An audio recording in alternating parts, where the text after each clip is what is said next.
Yan mga senior citizens, meron na naman na nagtanong tungkol sa Universal Social Pension.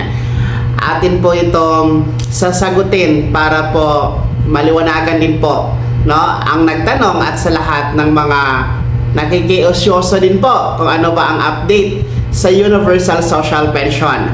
Well, mula ito, no, kay ma'am, takpan natin ang pangalan for privacy. Sabi niya, sir, musta na ang Universal Social Pension? Parang nananahimik na.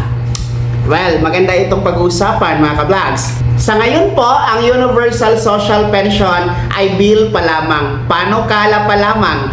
Pero ang gusto ko sa kaniyang karugtong sa katanungan or sa kaniyang sinabi, parang nananahimik na. Well, yan nga po ang ating obserbasyon din po mga ka-vlogs, no? Na para bang ang Universal Social Pension Bill ay ginagamit lamang ng ating mga ilang politiko, no, mga mambabatas na di umano ay pro Universal Social Pension. Gustong isabatas, gustong suportahan, pero wala namang nangyayari. Tingnan niyo mga ka-vlogs, no? Natatandaan niyo pa ba ang pagsisimula ng Universal Social Pension Bill?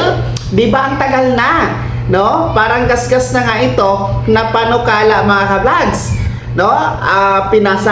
Yung ginawa nila pinasa na sa 19th Congress yung Universal Social Pension Bill na transmit na sa Senado. Ngayon, nasa 20th Congress na tayo, hindi pa rin po batas ang Universal Social Pension mga ka-vlogs. And nagkaroon na tayo.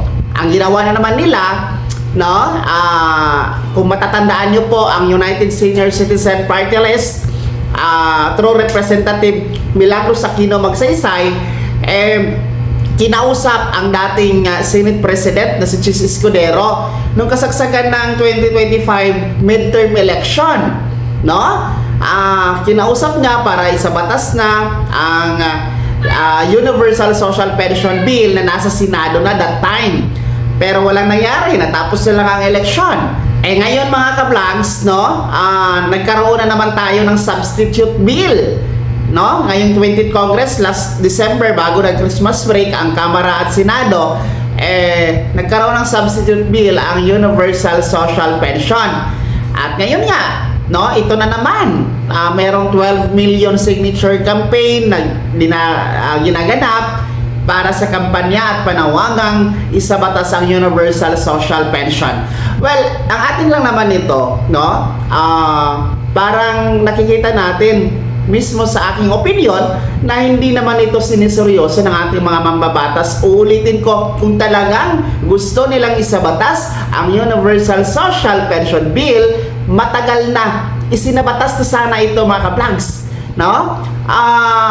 Wala namang problema sa pondo kasi ayon sa mga may akda, ayon sa kanilang pag-aaral, kakayanin naman ng gobyerno na ibigay ang buwanang pensyon under the Universal Social Pension Bill pag magiging batas na hindi na kailangang mangutang, no, sa ibang bansa para punduhan ito. Kayang-kaya daw ng gobyerno natin. Ano pa bang problema? Ano pa bang inaantay?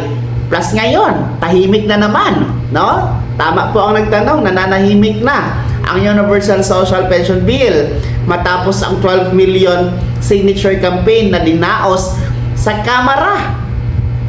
Lalong-lalo pa ngayon na nagsimula na ang impeachment trial ni Vice President Sara Duterte. Nasa ikatlong araw na tayo today, July 8, 2026.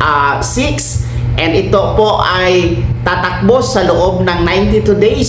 So that is more than 3 months, mga ka-vlogs, ang takbo ng impeachment trial ni Vice President Sara Duterte. So doon po napupunta ang atensyon sa kasalukuyan ng Kamara at ng Senado.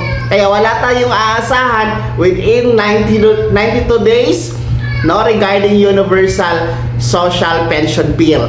Well, sana, no, ay gawin talaga itong top priority. Actually, pwede naman itong i-certified na urgent bill, no, ng Pangulo. Pero yun lang, ang sinasabi natin palagi, no, kung gusto may paraan, pag ayaw maraming dahilan, no.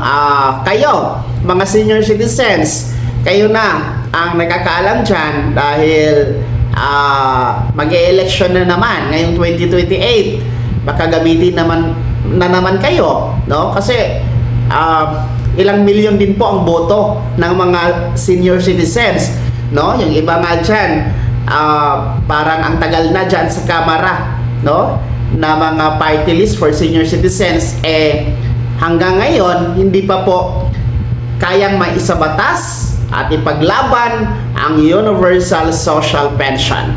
Kaya mga ka-vlog, sa inyong komento at reaksyon, panawagan ninyo sa Kamara at Senado sa nakabinbin na panukalang Universal Social Pension. Ibahagi na po sa comment section na nasa baba. Maraming salamat sa pagtutok, maraming salamat sa nagtanong. Shoutout sa iyo. God bless, mag-ingat mga ka-vlogs.